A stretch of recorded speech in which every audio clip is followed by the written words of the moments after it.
Hello, and welcome to our Life Session 3 Beyond Post-Secondary Education panel discussion, sponsored by United Way Fox Cities Emerging Leaders. We're very excited to welcome you guys to listen to our panel today. You will hear Morgan Hilgart moderating through our discussion, Megan Biese, Brooke Janse, and Tiffany Woelfel giving some feedback as panelists. We are thrilled to offer this panel series and thank our sponsors for helping make this happen. We'd like to thank our platinum sponsors, Kimberly-Clark, Alta Resources, Amcor, Integrity Insurance, and Miller Electric, our gold sponsors, Godfrey & Kahn, Menasha Corp., as well as our silver sponsors, Community First Credit Union, Legacy Private Trust, Myron Construction, Secura Insurance, and U.S. Bank, and our bronze sponsors, Bergstrom, Best Western Premier, and McClone. Please note, all attendees are in listen only today, so everyone will be muted. Thank you for those who did submit questions ahead of time. At the bottom, you will see there is a Q&A function if you do have any questions throughout the panel. We will be taking live questions throughout the event and make sure that we get the feedback from those panelists. At this time, I'd like to introduce Brenton Teeling, Emerging Leaders Chair, to give a brief overview of United Way's Emerging Leaders. Thank you, Adam, and good afternoon, everyone. Again, my name is Brenton Teeling, Vice President at Legacy Private Trust Company in NENA. I am pleased to serve as the current chair of United Way Fox Cities Emerging Leaders. And before we get started with our panel this afternoon, I'm happy to provide just a brief overview of what we do as emerging leaders. We like to say that being a part of our emerging leaders is a great way for young leaders to invest in lasting change right here in the Fox Cities community. So emerging leaders support the community by giving $500 or more each year to United Way Fox Cities and is recommended for young leaders ages 40 and under. As you can see on your screen there through the photos, we have grown from a very small handful of emerging leaders back in 2008 and today count nearly 1,000 members. So we're very proud of our growth over those years and the impact that we've been able to have right here in our communities.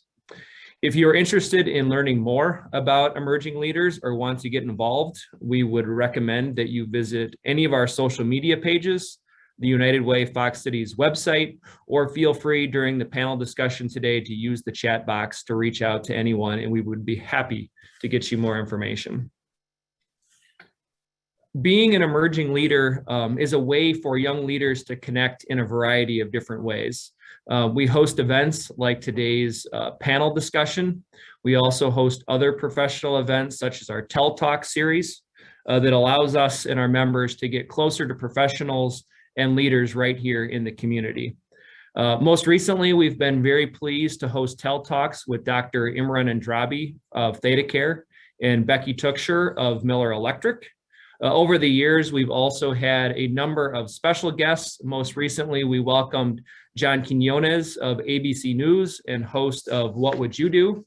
And a few years back, we had a discussion with Aaron Rodgers, who appeared as a guest of Mr. John Bergstrom. In addition to our Tell Talks, we also host other professional and personal development events.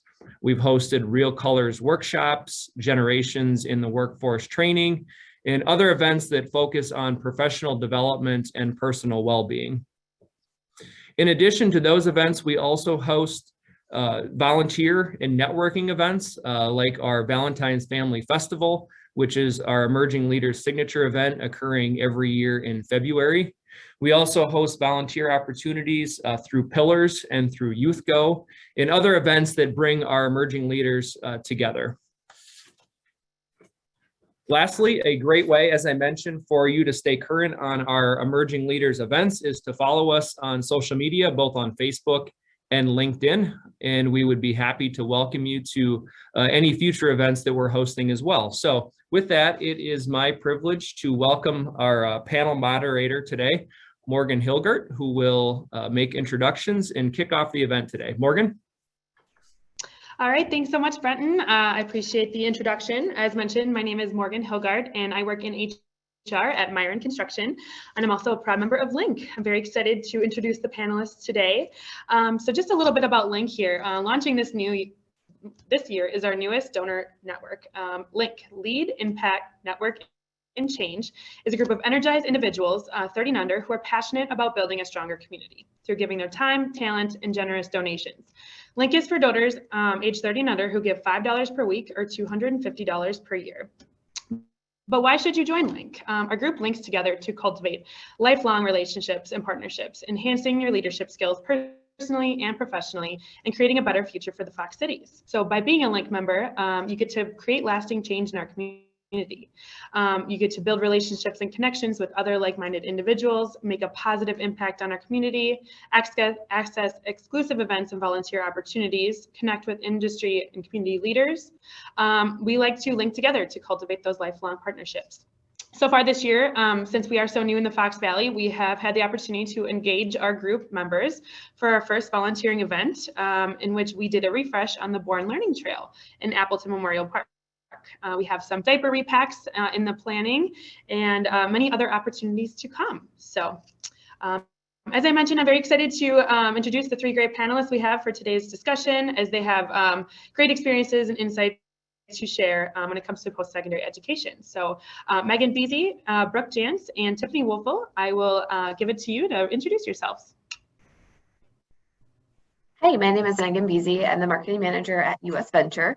And a little background from me from an educational standpoint. I did my undergrad in business with an emphasis in marketing at UW-Whitewater, graduating in 2008, and then went back to pursue my MBA with an emphasis in marketing and management, also from UW-Whitewater, and completed that in 2014. What's a little bit different about that is that I chose the online MBA program, so we'll get a little bit into that further in the discussion.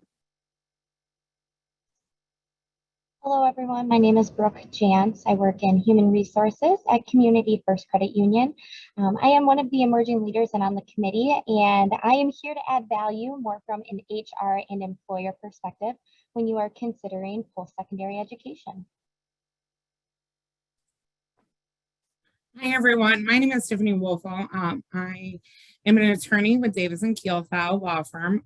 My education background is a little different. I actually did a business undergrad at the University of Minnesota and started out my career as a teacher. I was teaching sixth grade math for several years and realized that while I loved students, teaching wasn't a career that I wanted to pursue for the rest of my life. And so I ended up going to law school, and I used law school as kind of a transition in between one career to another career. So rather than looking for post-secondary education to further the path I was currently on, I actually used it to divert my path and take a different path moving forward. And I graduated law school in 2016 and have been an attorney for about 5 years now. All right, fantastic. So just again, before we start off, please feel free to send in any questions and we will address them in the Q&A as they come in. So we will get started right away here then. The first question, how do I know if pursuing post-secondary education is right for me? Megan, would you like to start this one off? Sure. So I think it's definitely something that's a personal decision. Has to come from kind of that gear toward just lifelong learning and more learning in your area of expertise. I also think it comes from a conversation and thoughtfulness around where you want to go in your career, whether that's with your current company, maybe somewhere different, whether you want to stay kind of in your discipline, so to speak. So whether you want further education in something like marketing, or maybe you want to make a different path, as Tiffany will talk about a little bit. But I even think thinking about an MBA, if you have a background in engineering or something maybe non-business related or specific business like accounting, it's a great way to get a more well-rounded business point of view and can set you up really nicely for some more management experience in the future. And we'll talk about kind of what the expectations are there, but definitely comes from a lot of different factors, both personal and professional, that you should think about. Yeah, I agree with what Megan said, both in terms of it can be a stepping stone to help you in your career. Sometimes you may have to reverse engineer and figure out, where do I want to be in 10 years and is there another degree that I need to achieve to help me get there? So in order for me to become a lawyer, I did have to go to law school. It was a prerequisite to practicing in the next field that I wanted to enter into. So in some situations, there is that requirement to continue the post-secondary education. In other instances, which ironically also applied to me, you can use it as a career stepping stone. I had multiple classmates who had been in their careers for 10, 15 years and were coming back to law school to start a new transition and to start a new career, and had felt fulfilled with what they did, but wanted to do something different. So like Megan said, it's a very personal decision. You have to look at where you are in life, where you want to be, what steps you need to take to get there, whether the education is necessary or complementary. And you got to look inside of yourself. And I think you got to talk to a lot of people to kind of get that feel for whether it's the right fit for you or not, but it is a person by person decision. Fantastic. Would either of you be able to specifically touch on your biggest resistance? This is a question that came from the audience, actually, as it relates to nerves, cost, age, your time commitment that you faced when making your decision.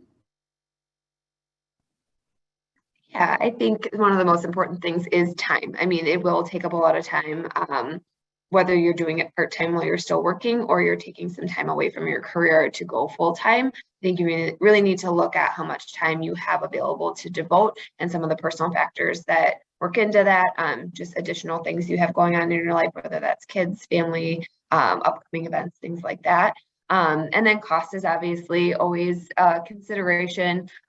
Really kind of that goes back to that conversation with your employer. If that's something that you choose to do, are they willing to support you in that financially? What are some of the qualifications for something like that, as far as what are they willing to pay per year?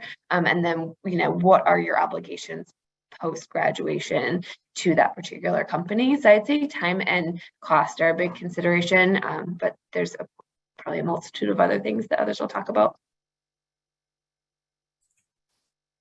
I agree with what Megan said. And for me personally, part of my biggest resistance was I had gone and started a career and was used to a paycheck every week. And law school is a 3-year program full time. It's longer than that if you go part-time. So I was looking at going back to being a student again and going back to not working full-time, but being in school full-time. And looking at anywhere from, on the low end, 6 figures worth of debt to $250,000 in debt that you can take out to go to law school. And so it was a combination of all of those things that kind of form the resistance. But I think that you can be strategic in your decisions you make in post-secondary education that can help alleviate some of that resistance, both in terms of looking for financial aid or picking the right program for you to set yourself up for success, that can help you overcome some of that resistance. But I think post-secondary school is a change regardless of how you enter it into your career, and change is always scary. So I think there's always going to be some resistance. Awesome. Yeah, that's a great answer. So I'm not sure I want to make the leap into a full-on master's program. Are there any other certificates or stepping stones that could put me on the right path of a continued career development? Brooke, would you have any insight on that? Yeah, absolutely. I think it's really important if you're going to go back to school for any type of master's program to understand how it's going to add value to your career path. And also, let's say you've just got your bachelor's degree and you're not quite ready to go back for your master's yet. I would also encourage you to understand if there's different professional organizations that are tied to your specific function, where you could potentially get certification. So you're still showing that you're committed to growing and learning. And use that as a stepping stone. I also think, if you are someone who just really enjoys learning and you're looking for to expand on different skill sets, we have a wonderful technical college right in our backyard here, Fox Valley Tech, and that's a great resource to go ahead and help grow and help you kind of take that initiative to continue education if you're not quite ready to go for that master's degree yet.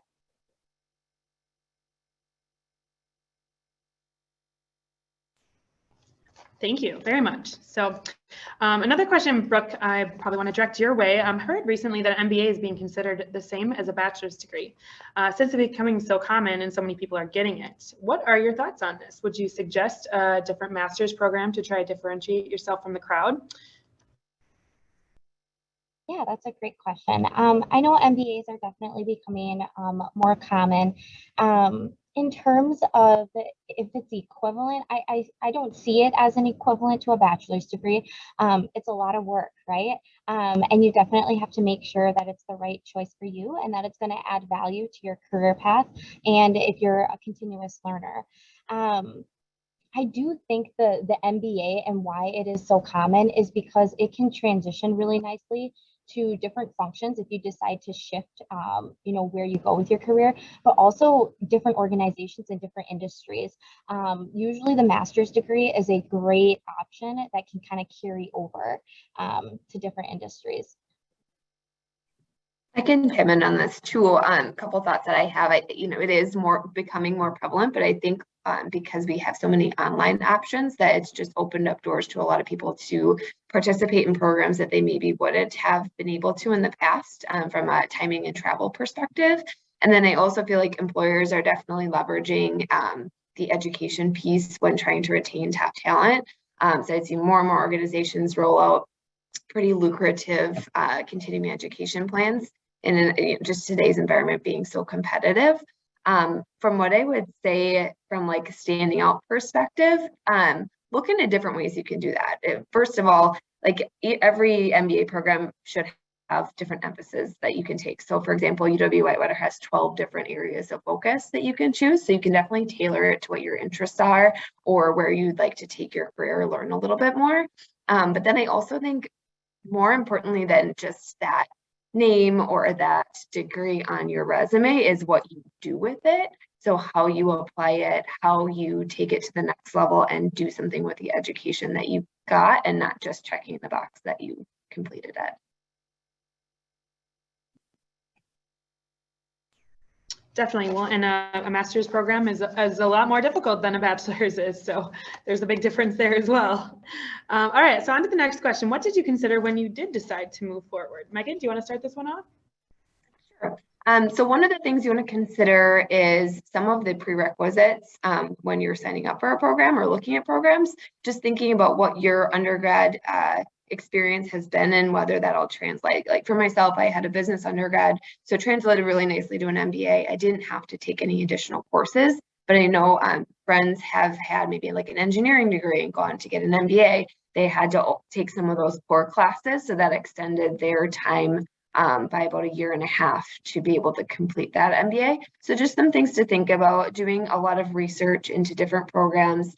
Like I mentioned, I did an online MBA program, which is becoming a lot more popular. And just think about the format and what works for you. Some people, the online schooling doesn't work for them for whatever reason from a learning perspective. Some people really want to be in person. So start to think about what type of program would fit best for your individual situation. Again, the timing, how much time do you have to devote to it?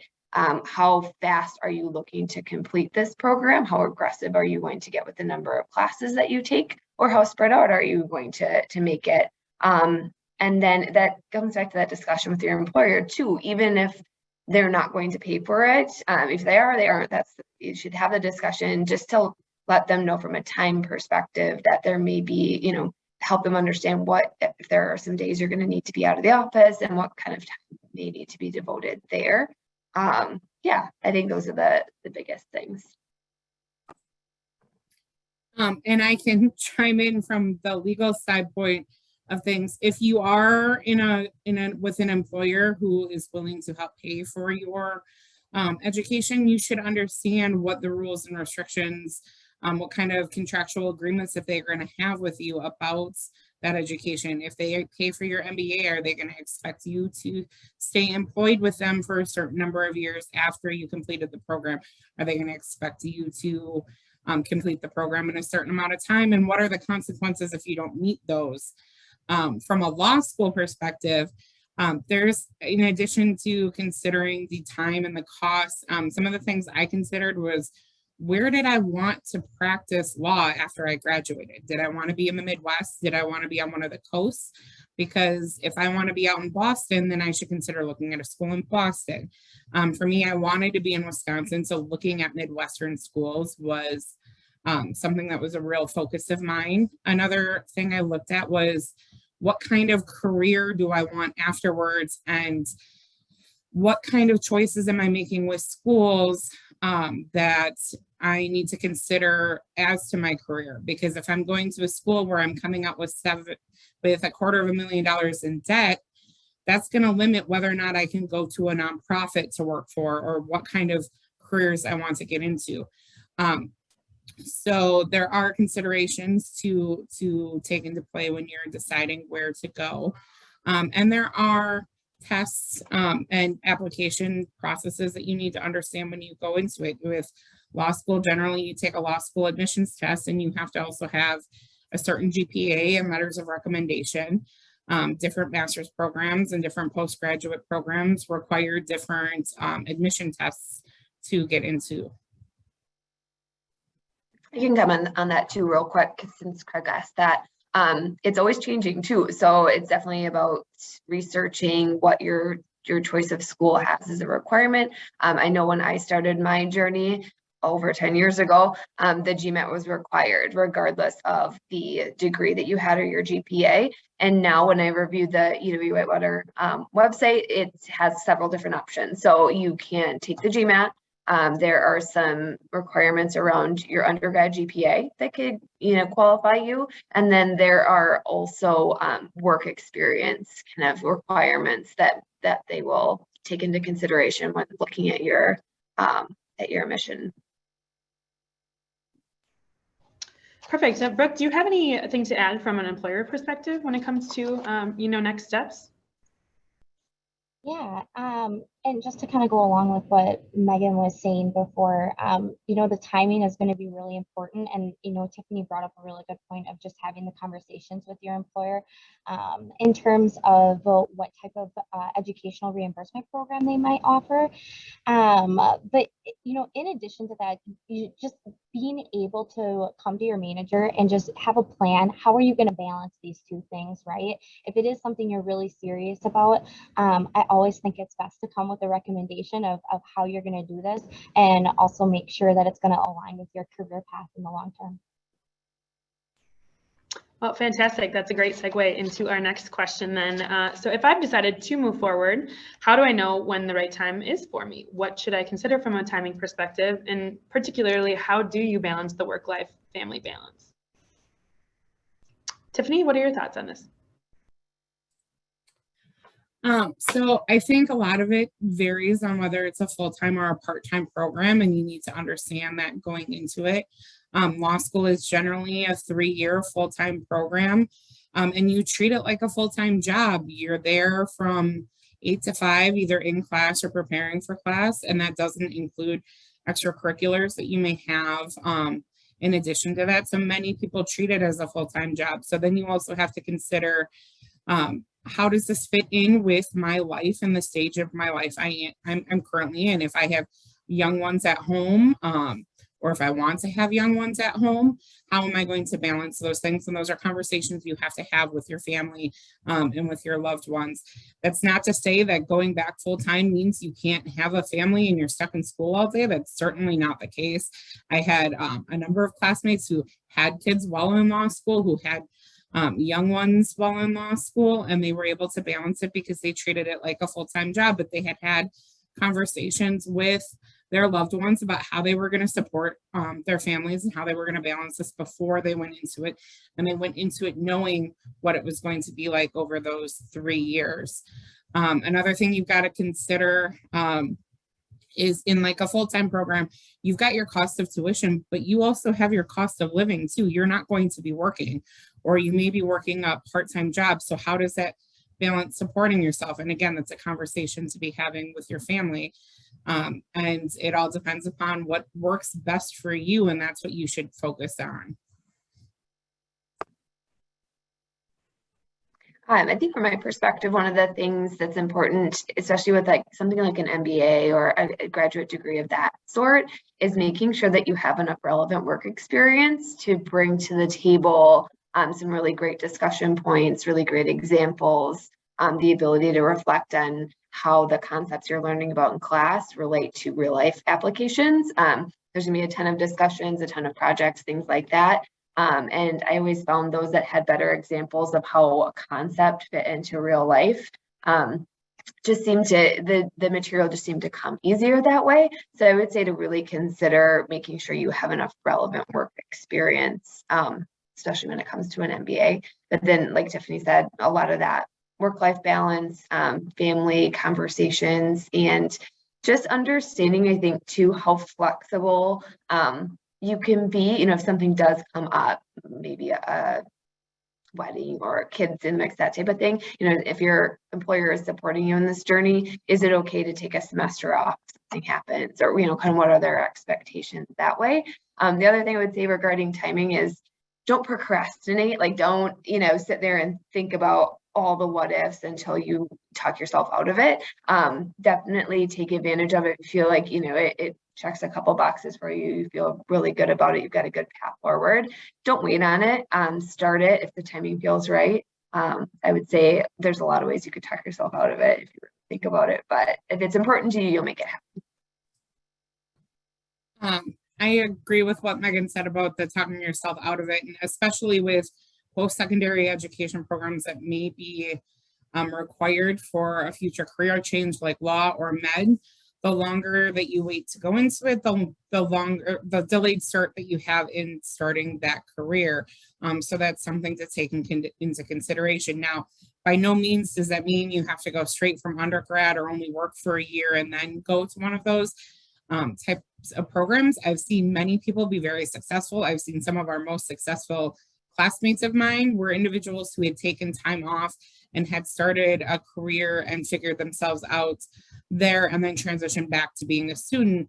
But it does mean that if you want to practice in something that it does have a gatekeeping degree that you have to get, the longer you postpone getting that career, the later start you have in that career. So it's something to take into consideration when you're planning things out.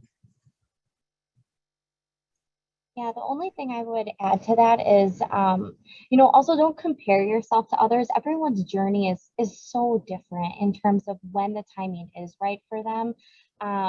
You got to stay true to yourself in that matter.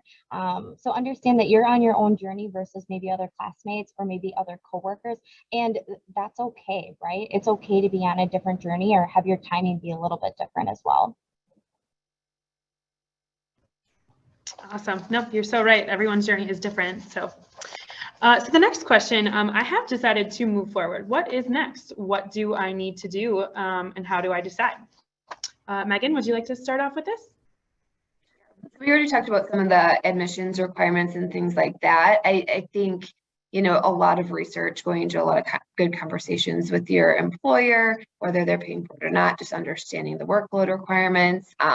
One thing we haven't touched on is kind of that online versus in-person or hybrid.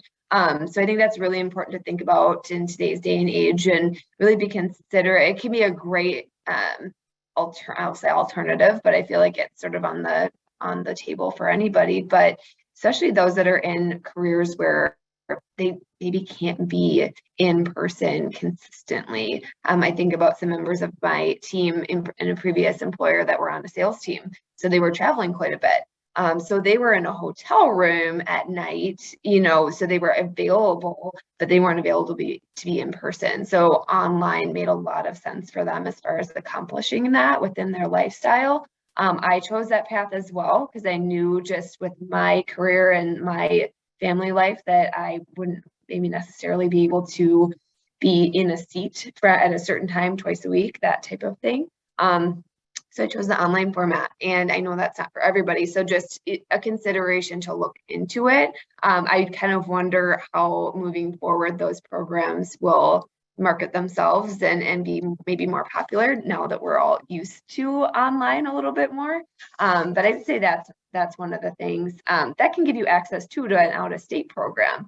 I mean, if you really want to there's some program you really want to participate in for whatever reason, if there's an emphasis or really great just opportunity for something unique, that can give you access to a ton of different programs.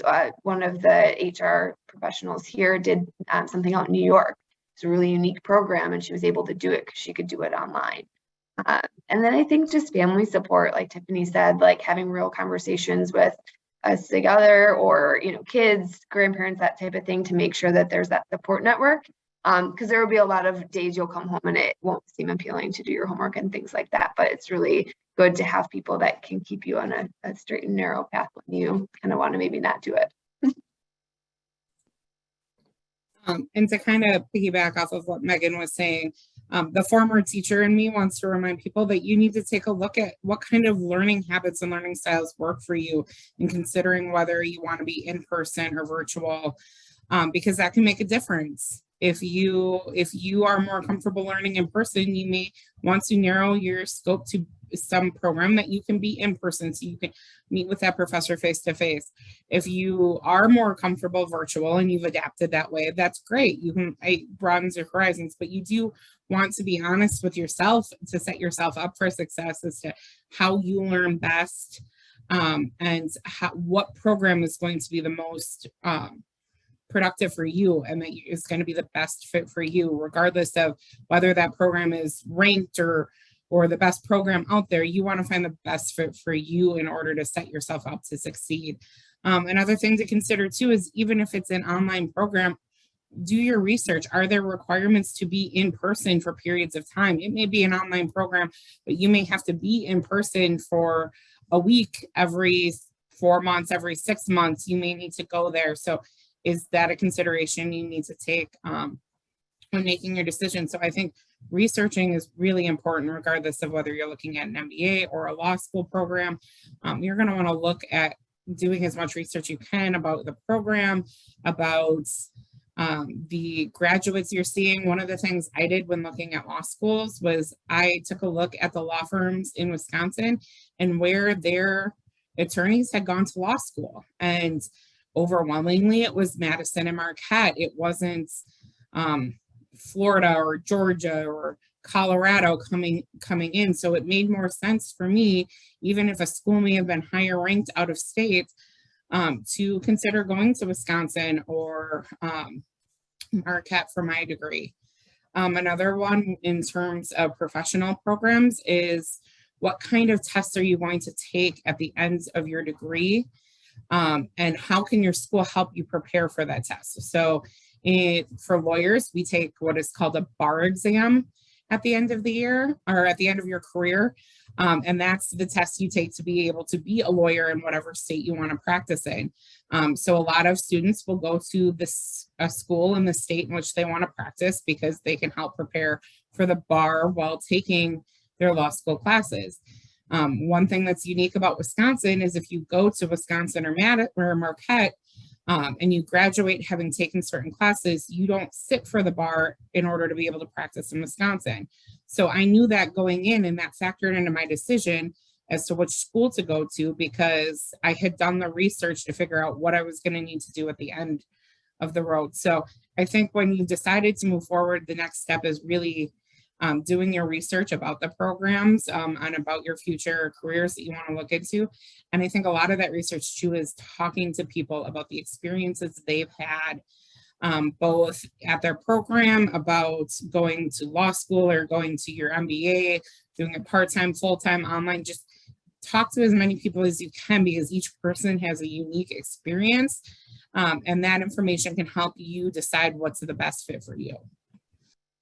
Yeah, I would say it was really helpful to me to seek out some of those peers within my company that had completed MBAs already, or were in the middle of it. Some were going through different institutions and had just different perspective. And then I did manage to find a coworker that was going through the same program as me. Kind of like we mentioned, everybody's story is different. And she had 4 kids, and she was doing the program, and she kind of shared some of the things that she factored in when she chose to do that. And she was taking her time. She was taking 1 or 2 classes at a time, and it was going to take her 7 years, but with 4 kids, that's understandable. So it was really really interesting to get her perspective and, you know, hear all the things that she factored in. So find that, you know, buddy or kind of just someone that you can lean on during the process, even when you've started. Yeah, I think talking to a mentor, maybe someone who is a little bit further in their career, would be a great resource for anyone who is considering post-secondary education. Also, if you work for a larger organization or even a smaller organization, you know, see if you can have maybe an informational, you know, interview or session with someone, maybe a director or maybe someone that's on the senior team that you know had went back for school, and have that conversation to better understand the value that it can add to your career path. Fantastic. Wow. 4 kids. I don't know how she did that. She sounds like Superwoman. So I know Tiffany kind of touched on this from a student perspective, but wondering if, you know, Brooke, you can touch on this from an employer perspective. How do you know what school is the right one for you? So what program you should pursue, what schools should you consider? And this came straight from the audience. For example, choosing a Harvard versus UW Oshkosh. So when you see that college name, are there things that pop up for you? Are there certain thoughts you guys have towards that prestige? Yeah, that's a great question. One, if it is a preference and it's something, you know, that you prefer, I would say go for it 100%.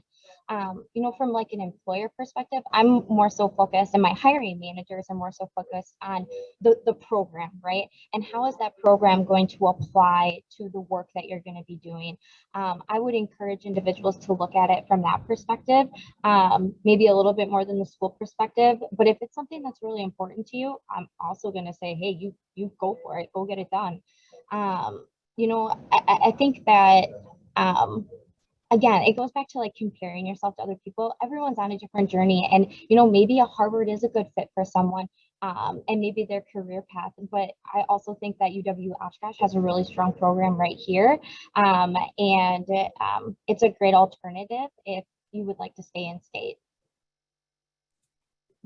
And to kind of touch off of what Brooke was saying too, it's not just the name that you should be considering behind the school, but it's the location and the connections that you're going to form within the school too. If you want to practice in Oshkosh or work in Oshkosh, the connections you can make while participating at UW Oshkosh are going to be far greater and exceed what you could make at an out-of-state school just by virtue of being there and being at a program in UW Oshkosh.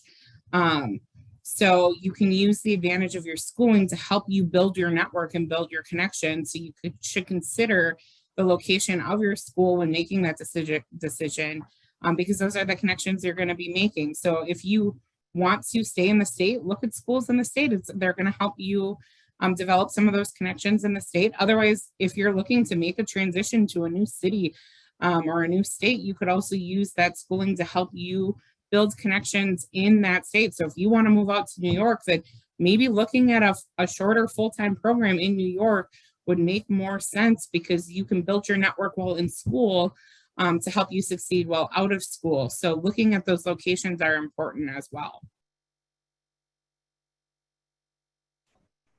Fantastic. Awesome. Just to wrap it up here, you know, personally, can you just tell me how this decision for you guys has changed your life?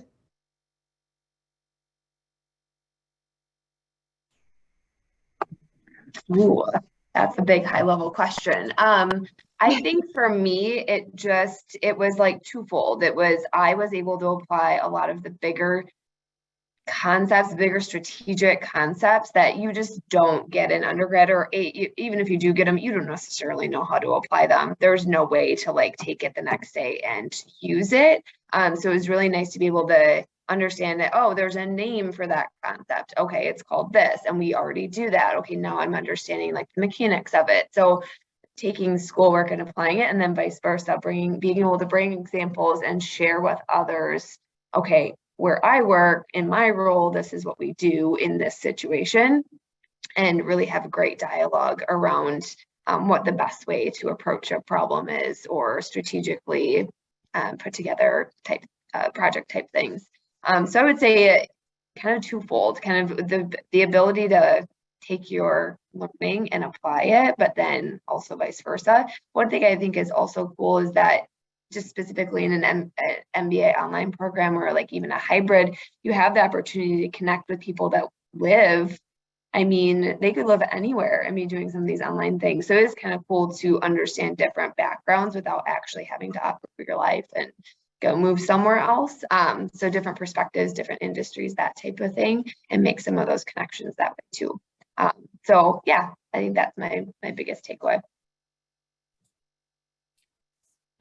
For me, I mean, it was a pretty dramatic change. I went from being a teacher and in a path that, while I enjoyed what I did, I realized very quickly it wasn't what I wanted to make a career out of, because I didn't have the passion there that I was looking for. And I have that now in the career that I am in. But honestly, I got very lucky. As much as I'm sitting here and preaching to do all of this research, I didn't do all of the research I needed to do when I went into law school, and I got lucky to have found a fit for me. I went to law school in part because when I was in high school, I had done mock trial and I watched Legally Blonde and all of the TV shows and thought being in court would be great. And I thought that's what lawyers did. And I went to law school thinking that, and learned very quickly that that's not what we do. I mean, the most of what we do is a lot of reading, a lot of research, a lot of writing, a lot of meeting with clients. It was a polar opposite of what I expected, but it ended up being a very good fit for me in terms of what my skill set is, what I enjoy doing, and helped me find a career that I was passionate about and that I enjoyed doing every day. But I got lucky because I hadn't done the research, and I know of other classmates who went to law school because they got an undergrad degree and didn't know what they wanted to do with their lives. So they just went to law school, and now they're in debt and they don't like being a lawyer, and they're handcuffed in terms of what their next steps are because of these decisions, because they hadn't done the research. So there is, I mean, post-secondary education can be life-changing. It can be a next step, but my main thing is you want to do the research, because I mean, I got lucky, but not everyone is. So I don't want to scare anyone off by any means, but do ask those questions, do talk to people so that you can get a better feel for it, which I should have done in terms of figuring out what a lawyer actually does. But I'm grateful for the career path I took and taking that chance on law school. One more thing that I thought of, but first of all, I did think that Tiffany just was living out Legally Blonde in real life. So I'm glad that you said that. Now I'll have to rethink that. But one thing too, I don't think we touched on really was, and I hope it's implied, I hope people don't go into postgraduate degrees thinking, if I do this, then I'm going to get this job, or then I'm going to make this much money, or like this is guaranteed, like this is my checkbox and then everything will work out. Like, it's really, you have to be okay with it being like a personal decision and like a growth thing for you, because there's nothing that's guaranteed. And again, I hope that's implied, but that's where that career conversation happens with your manager or mentor or employer, where it's like, oh, is this the right decision for me? Will this, will this open up doors perhaps, or how am I going to then apply this to give me a career path that I'm looking for? How am I going to actually use this and make sure that you're not spending a couple of years of your life doing something and then not having it pan out? So I think that's really important. Yeah, I would like to reiterate what Megan had just said, that, going back to school should be part of it's a personal choice, right? And nothing is dependent upon getting that master's degree, whatever it may be. So just understand that it can definitely help. It can open up doors, especially if you go somewhere local. You can make some really great connections, but don't be dependent on that degree going to be bringing you to the next level. There's a lot of other things that go into any type of promotion or growing within a career path. Awesome. Those are some really great answers and just very inspiring stories. I love to hear that. And sometimes luck is a factor. So you know what? Take it as you can get it, right? So one question from the audience we did have too. Were there any mistakes you made during the process that you look back on now as a learning experience? Megan, do you want to start on that one? Yeah, I mean, honestly, if I were to go back and do it again, I probably would wait another couple of years to start it. I think it was kind of an expectation at the time, and like, oh yeah, you should, you know, it was an opportunity to have my employer pay for it, which was great. It did end up working for me from a timing perspective. I completed it before we started a family and things like that. So from that aspect, like, it was the right thing, but I think there is some merit in waiting a couple of years to get that a little bit more strategic insight from occur. But again, it's totally an individual thing. I'm glad I did it. I just think there could have been a couple bigger nuggets I could have taken away if I had a little bit different experience. I think one of my biggest mistakes in the process was not being as creative as I could have been in the financial aid aspect of things. I learned afterwards that there were local organizations that provide scholarships to students from our region and law school, and I was unaware of this because I hadn't done the time to look. And another thing that I had learned is that you can sometimes negotiate your financial aid, either possibly with your employer or with the school that you are at. I know of classmates who received financial aid offers from multiple schools for law schools, and they were able to use those offers to negotiate with the law school and get more funding to help fund their law school career. So if you got a scholarship for $15,000 from Wisconsin and $20,000 from Iowa, they were able to go back to Wisconsin and say, look, Iowa's going to give me $20,000. Are you willing to increase your offer because I want to come to Wisconsin?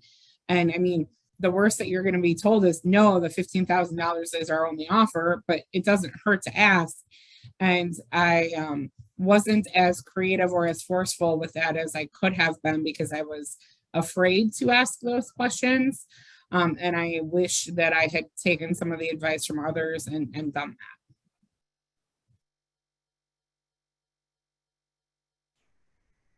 Awesome. Well, thank you guys so much for your input. If anyone else in the audience has any questions, feel free to send them in now. Otherwise, that just about wraps up our time here. I will give it back to Brenton. Thank you, guys.